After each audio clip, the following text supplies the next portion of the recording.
strikes me as somebody who has a lot of regrets, but do you see similarities between yourself and Riddick Bowe and what's currently going on with the likes of Anthony Joshua and Deontay Wilder? Yes, I do. Definitely a lot of similarities. It seems like, the promoters are controlling who fights and what happens, not the boxers, when it really should be the fighters. They're the ones that are stepping in the ring. They're the ones that are taking their life in hand by stepping in the ring. They're the ones that are receiving all the punches, so they should get the rewards and they should be able to say what happens with their careers. So, for me, and even Oscar, we were the first boxers to really step out and promote ourselves. And I was glad that I was able to make that move. And, everything good came from it. Do you think that Anthony Joshua and Deontay Wilder, when they're retired, if they don't fight each other, will look back on it with regrets? Yeah, I believe so. I'm sure Riddick Bowe looks back at it. I seen him. I asked him the question, why we didn't fight? And, he asked me the same question as well. And I'm like, dude, we should have fought. You said, when I was getting my gold medal, I see you in the pros, Lewis. But it never happened. So, that's down to him. And I'm sure he regrets it. And he's the one that should have let it happen. No, I won't be so forward as to ask you the result of you versus these modern days. I know you're somebody who's a firm believer in different eras and different heavyweights. Thank you. But I'm not going to ask. But which of, say, Tyson Fury, Anthony Joshua, and Deontay Wilder do you think would have presented you, beg your pardon, with the most difficult fight from a stylistic point of view? Just because of his size, and I would say Tyson Fury. Tyson Fury would have been like a little mess in the sense of it would have took me a lot more rounds to kind of work him out. What do you make of his fight with Deontay Wilder? A lot of people saying that. What's up, fight fans? This is Kurt DeVille with Counterpunch Boxing News, and I have some new news concerning Lennox Lewis. Of course, I was letting you guys listen to a segment of an interview by Boxing Social. Shouts out to Boxing Social. And they were interviewing Lennox Lewis.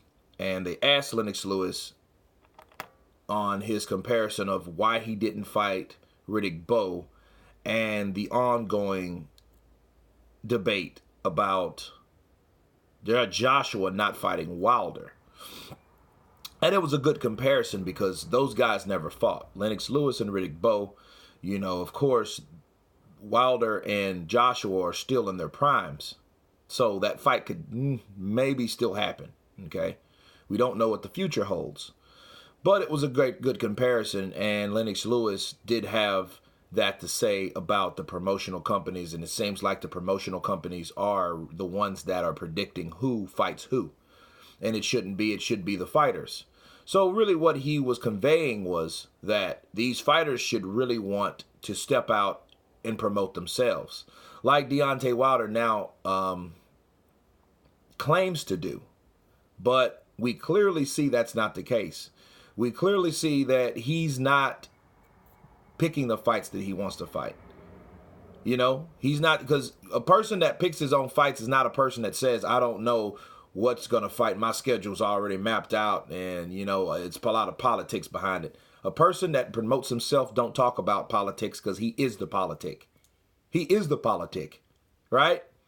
So that fight, if it gets made, I feel that it will be very surprising. Will it be this year? I don't think it would be this year. Maybe next year. But the funny thing I wanted to point out in this interview is that Lennox Lewis was wanting to fight Riddick Bowe. Lennox Lewis was chasing Riddick Bowe. Riddick Bowe told Lennox Lewis, hey, I'll see you in the pros, but it never came. Okay? Lennox Lewis was the guy that was chasing Riddick Bowe to the point Riddick Bowe gave up his belt, just like Canelo Alvarez gave his WBC belt up to Gennady Golovkin instead of fighting him like the WBC wanted him to do. Riddick Bowe did the same thing with Lennox Lewis. That's why Lennox Lewis obtained that belt. Okay? Fair enough. So, if Lennox Lewis should realize that he should really he should really be more mindful of what's going on with Anthony Joshua calling out Deontay Wilder, because he was once Anthony Joshua. He was the guy that wanted to unify the belts. Why do you think Lennox Lewis became undisputed? Because he obtained all the belts. Okay? That's why he became undisputed. Because he fought and he made fights happen. He took $10 million. He did whatever it needed to do to make that fight happen in order to be or become undisputed. The only difference between Lennox Lewis and Anthony Joshua is Anthony Joshua is more marketable than Lennox Lewis was. Lennox Lewis was probably more talented, but definitely Joshua is more recognized like as a world fighter. You know, a lot of people might say, oh, that's BS. But if you look at Anthony Joshua, you look at his ticket sales, you look at the, you know, all the endorsements. This guy is highly, highly backed. Okay, he's backed by so many different entities, so many different companies. His name is a brand. If you compare that to Lennox Lewis didn't have any of that. Okay, now this is a new stage in boxing where, you know, Dela Hoya had Puma, and, you know, Manny Pacquiao had Nike. You know, so, you know, now Anthony Joshua has like Pro Beats, you know, along with LeBron James. So, yeah, these guys are being endorsed, but they're being endorsed because they are a role model. You know, they know these guys will sell. They wouldn't have endorsements if they weren't marketable. Okay. So Anthony Joshua is doing exactly what Lennox Lewis is doing, you know, and or Lennox Lewis or Joshua's trying to do what Lennox Lewis done, you know. So let me reword that. And if I'm Lennox Lewis, I could clearly see that all the, you know, the things that are said and done about what did happen. Lennox Lewis, of course, he already said, I would have took them $100 million. See, there is no reason that fight couldn't happen. But again, it's a great comparison to what he went through with Riddick Bowe. Riddick Bowe being the American heavyweight, not wanting to fight the British other heavyweight champion. Okay, and this is what's happening. You know, we seen the fight with Deontay last night. Impressive knockout over Dominic Breazeale. But that was what was supposed to happen, being a champion. Okay? And especially fighting someone like Breazeale. Breazeale is that guy when he steps up, obviously by now, we know he's a guy that steps up and he will lose. You know? Just Deontay Wilder has that equalizing power. And he felt it last night. And then he didn't beat the 9 count. He pulled a Lennox Lewis, Hassan Rahman. This is what happened when you don't beat the count. Yeah, that's what you call a knockout. But yeah, it would be sad if they didn't fight. And another thing I want to add to this, which Boxing Social mentioned, you know, how would he do with the heavyweights of this era? I think Lennox Lewis beats them all. I think no one had the power or the skill and the experience that Lennox Lewis had when he fought Tyson.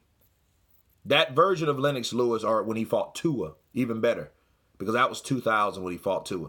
So I don't see any of those guys. Gypsy King, and he said Gypsy King will give him the most problems. I don't see any of those guys beating him. You know, Anthony Joshua, maybe in a year or two, fighting that particular Lennox Lewis in 2000. So a 2000 version of Lennox Lewis versus a 2020 version of Anthony Joshua. That might be a very competitive fight. But Lennox Lewis, I think, beats everyone in this division. Just like I think Sugar Shane Mosley would beat any of those guys at 147 now. It's just a different era. Okay? But that's me wrapping it up with Lennox Lewis, you know, comparing Lennox Lewis to Anthony Joshua and Deontay Wilder to Riddick Bowe. You guys tell me what you think about this video. Of course, please subscribe. And you guys been counterpunched. Peace.